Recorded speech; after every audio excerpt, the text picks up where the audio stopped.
Hello everybody, this is the video solutions for group work D0 with the work on work and energy.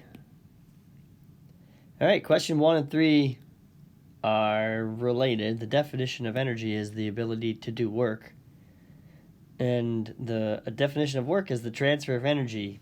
This is kind of important that it's in or out of the system though. If you wanted to describe work with words related to its equation, you could say that work is a force acting through a displacement. The idea of energy is that it is a scalar. You have an amount of energy, and it can enter or leave a system, but it isn't acting over a certain direction. Like if we were to push with a certain force at like a certain angle, that's a vector. That force at that vector, at that angle is a vector. But energy is going to be a scalar.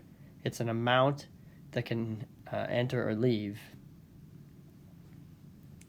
The next question just asks us to set up this scenario where you pull with a force at an angle for a distance.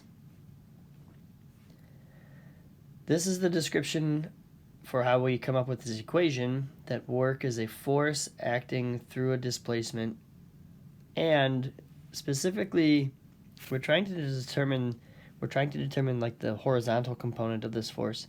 We need to know what portion of the force is acting parallel to the displacement.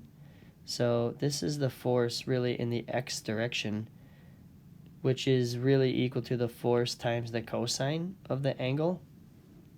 So if you ever have a force that's not parallel to the object's motion, that's why determining the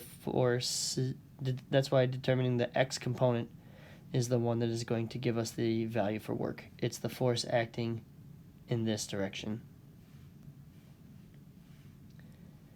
So this is an example using real numbers for this problem. If you have a wagon and this little guy with his hat on pulls the wagon with this force, 17 newtons, at this angle for this distance, the work done is the force times the displacement times the cosine of the angle to get the work done in that direction. So the work done on the wagon is 17 times 5.3 times the cosine of 32 degrees. That gives us 76 joules. Now, considering the system is really important for these types of energy equations, so we are just going to consider the wagon to be the system, just the wagon. It goes from not moving to moving, and it does that because this guy pulled on it. Okay, and then lastly, to analyze the units, just recall that a newton is really like a whole bunch of units combined together. So if you take a force measured in newtons and multiply it by a displacement measured in meters, you end up with the unit of newton times meter, which this whole thing times a meter is kilograms times meters squared over seconds squared. Now, that whole collection of units has we can combine it into a single unit called the joule. And as you know, those are units for energy. So if you pull the wagon with a force that does not change for this displacement, what you're doing is determining the force times displacement to be the area under the curve, and that area represents work. So if we put the numbers in that we just used, the force in the x direction times the displacement will give us this value in energy. Now, sometimes a force acts opposing your motion, and in this case, that's the force of friction. So the pull and friction end up being relatively opposite directions. The force of the pull in the x direction is directly opposite to the force of the friction, and this is the component that contributes to work being done to the wagon.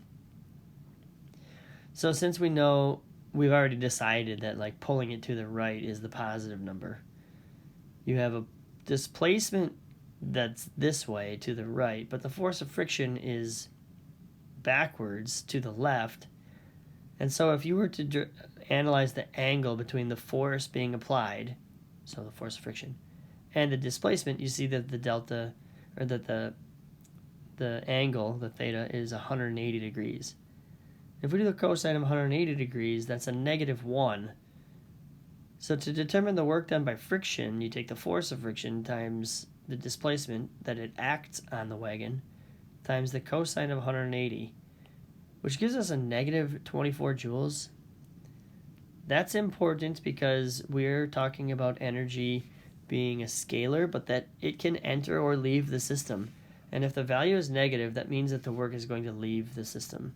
So you put in like 76 joules of energy and you lose 24, you could determine the final amount of energy remaining in the wagon after. But that's where this group work ends. If there are any questions, feel free to let me know. Otherwise, good luck preparing for your tests.